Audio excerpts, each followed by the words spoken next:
રાજકોટ શહેરની અંદર પુનિતનગરના ટાંકા પાસે એક ફાયરિંગનો બનાવ બન્યો હતો, જેની અંદર એવું દેખાય છે કે વહેલી સવારના 5:30 વાગ્યાની આસપાસ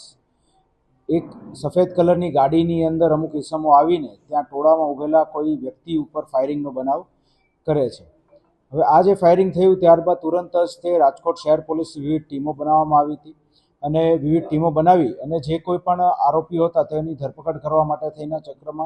ચક્રો બધા ગતિમાન કરવામાં આવેલા. એ દરમિયાન રાજકોટ શહેર એસઓજીની ટીમને બાતમી મળેલ હતી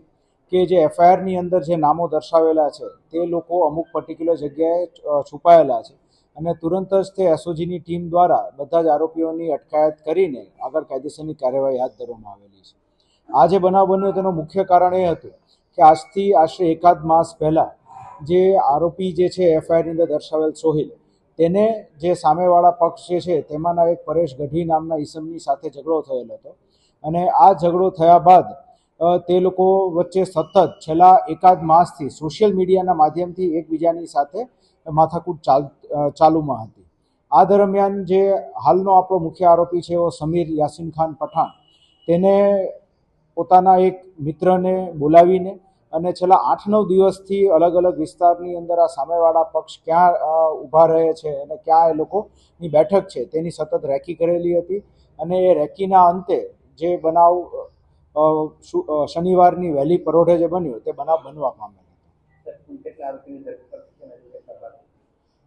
રાજકોટ શહેર એસઓજી દ્વારા હાલ સુધીમાં ટોટલ 3 આરોપીની અટકાયત કરવામાં આવી છે અને તે લોકો દ્વારા જે ગુનાના કામે હથિયાર વાપરવામાં આવ્યું હતું તે હથિયાર કબજે કરવામાં આવ્યું છે. 2 મેગેઝીન અને 2 જીવતા કારતૂસ પણ મળી આવ્યા છે અને જે ગુનાના કામે જે ગાડી વપરાયેલ હતી તે ગાડી પણ કબજે કરવામાં આવી છે. આ જે હથિયાર હતું એ ગેરકાયદેસર હતું અને સમીર પઠાણ દ્વારા પોતાના